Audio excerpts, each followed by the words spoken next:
আমাদের ছাদ ঢালাই করার জন্য সব কিছু রেডি করা হয়েছে।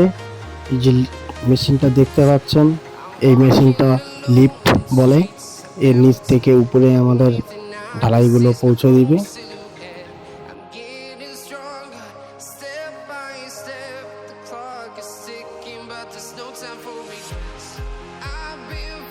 সুন্দরভাবে সেটিং করা হয়েছে লিফট। এবার দেখতে হবে ছাদটা কি ঠিক আছে কি না, সেই দিকে আমাদের লক্ষ্য করতে হবে। আমাদের ছাদটাও মোটামুটি কমপ্লিট চেকিং। এরপর উপরে দেখতে হবে একটু পিলারের মাথায় খোলা দেওয়ার জন্য সিমেন্ট আর জল ভালো করে মিক্স করে নিচ্ছি। আর এই যে টলিগুলো দেখতে পাচ্ছেন, এগুলোকে বলে টলি।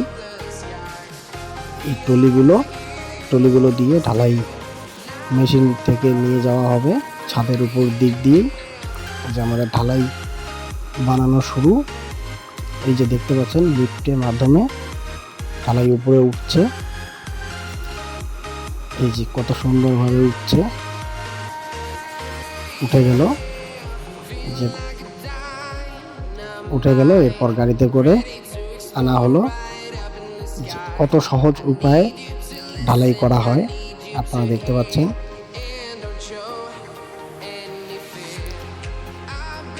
সুন্দরভাবে ভাইব্রেটর মারা হচ্ছে, দেখতেই পাচ্ছেন। আবারও দেখা হচ্ছে নেক্সট ভিডিওতে একটি নতুন হাউজিং প্ল্যানের ডিজাইনিং কাজ নিয়ে। যারা হাউজিং নিত্য নতুন ডিজাইনার দেখতে চান, আমার এই পেজটিকে লাইক আর শেয়ার করবেন, সাবস্ক্রাইব করে দিবেন। সুন্দরভাবে ঢালাইগুলো লেবেল করা হচ্ছে, ভাইব্রেটর মারা হচ্ছে। এই যে গাড়িগুলো, এরা গাড়ি দিয়ে ঢালাইগুলো এনে দেয়। দেখেন আমাদের ঢালাই মোটামুটি কমপ্লিট, কত সুন্দর হয়েছে। যদি বন্ধুরা ভিডিওটি ভালো লাগে অবশ্যই লাইক আর শেয়ার করবেন। ওকে।